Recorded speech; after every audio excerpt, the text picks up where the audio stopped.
Bonjour à toutes et à tous. Aujourd'hui, nous allons plonger ensemble dans un voyage fascinant à travers le temps. Un voyage au cœur du Moyen-Âge, cette période souvent perçue comme obscure, pleine de superstitions, d'énigmes et de secrets.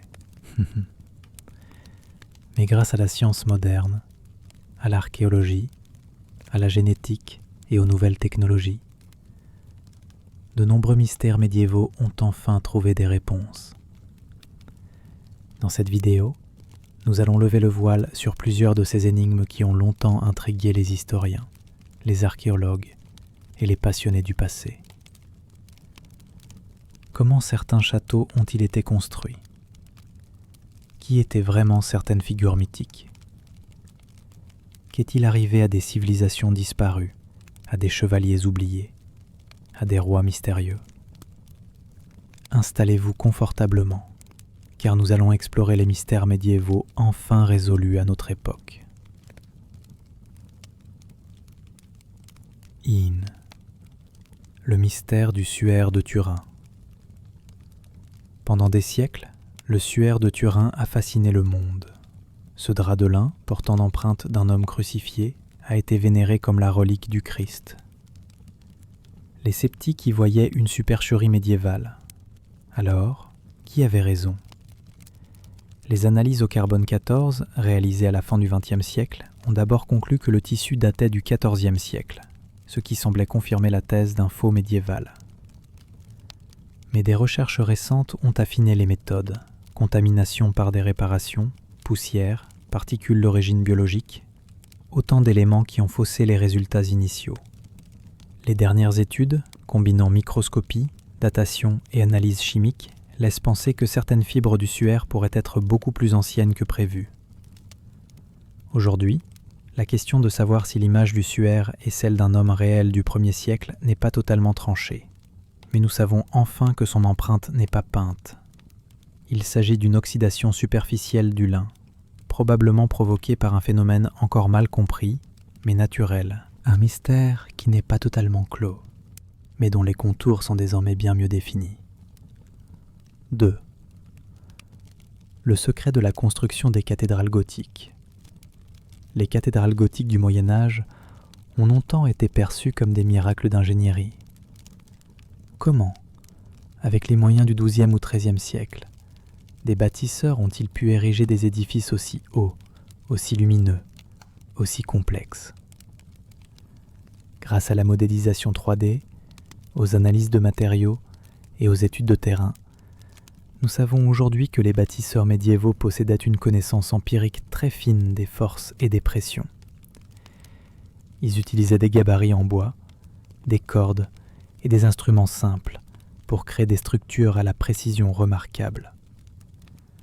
Les arcs-boutants, ces bras de pierre soutenant les murs, étaient calculés à l'œil, mais reposaient sur des principes mécaniques que les maîtres d'œuvre connaissaient intuitivement. La science moderne a également révélé que ces constructions étaient souvent ajustées en cours de route. On corrigeait les erreurs, on renforçait les piliers, on adaptait la géométrie. Les cathédrales n'étaient pas parfaites, mais elles tenaient, grâce à une intelligence collective de la construction. Le secret des cathédrales, c'était l'expérience, la transmission orale et la collaboration entre artisans. 3. Le mystère des Vikings d'Amérique. Pendant des siècles, la saga islandaise racontant le voyage de Leif Erikson vers une terre appelée Vinland a été considérée comme une légende. Pourtant, en 1960, une découverte bouleverse tout: les vestiges d'un campement viking à L'Anse aux Meadows, au Canada. Mais ce n'est que récemment, grâce à la datation au radiocarbone et à l'analyse des cernes des arbres, que les chercheurs ont pu dater précisément la présence nordique en Amérique du Nord. L'an 1021, soit près de 5 siècles avant Christophe Colomb. On sait désormais que les Vikings ont effectivement exploré l'Amérique, qu'ils y ont établi un petit campement et qu'ils ont probablement interagi avec les populations autochtones avant d'abandonner le site. Le mythe est devenu fait historique, et la science en a apporté la preuve définitive. Le mystère de la mort de Richard Cœur de Lion. Richard Cœur de Lion, roi d'Angleterre et héros des croisades, meurt en 1199, après avoir été blessé lors du siège du château de Chalut-Chabrol. Mais pendant longtemps, les historiens se sont interrogés: de quoi est-il mort? Était-ce simplement une blessure infectée ou un empoisonnement délibéré?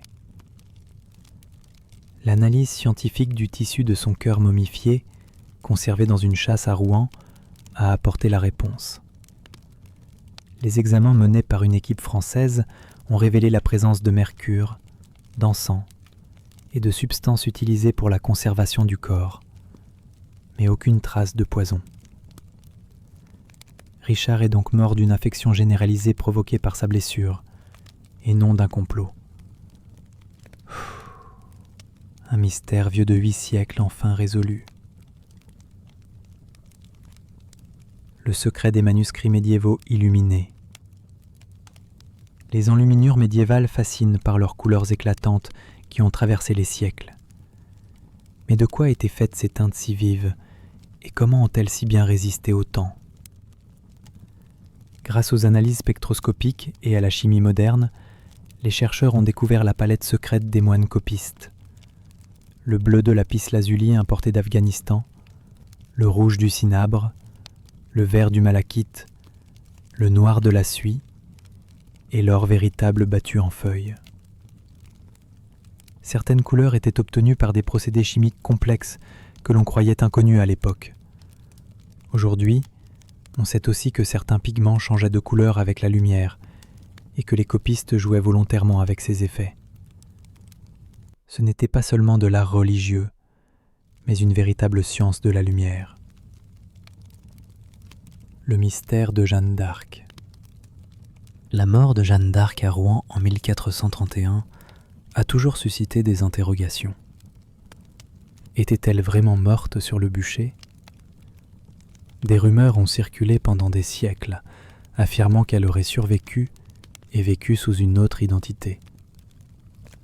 Les archives, confrontées à des analyses génétiques et à des études anthropologiques modernes, ont définitivement tranché. En 2007, des fragments présentés comme des reliques de Jeanne, un morceau de côte et des cendres, ont été analysés par des laboratoires français. Résultat, ces restes datent de plusieurs siècles avant Jeanne et proviennent probablement d'une momie égyptienne. Les reliques étaient fausses. Mais les documents judiciaires contemporains confirment la réalité de son exécution. Jeanne d'Arc est bien morte à Rouen, et son mythe a survécu à travers la mémoire collective.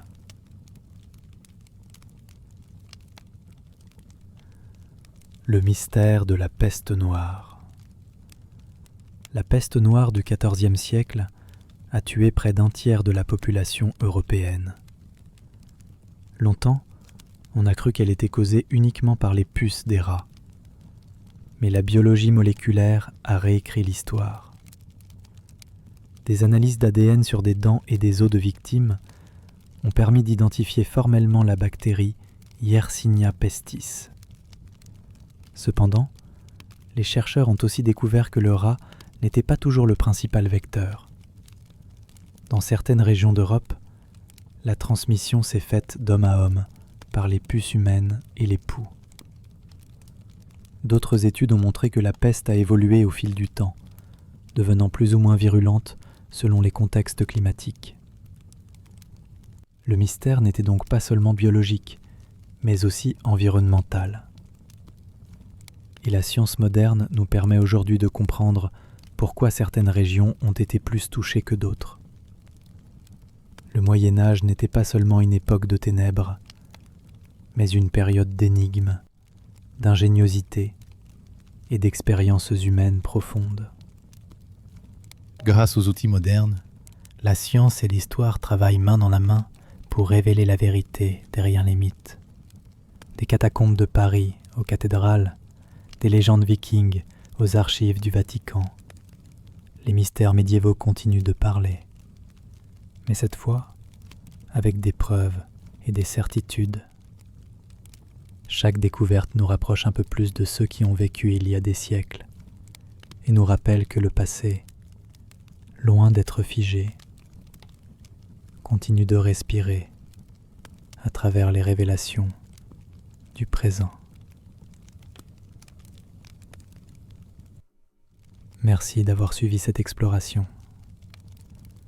Si ce voyage à travers les mystères médiévaux enfin résolus vous a plu, n'hésitez pas à laisser un commentaire, à partager cette vidéo et à vous abonner pour d'autres plongées dans l'histoire.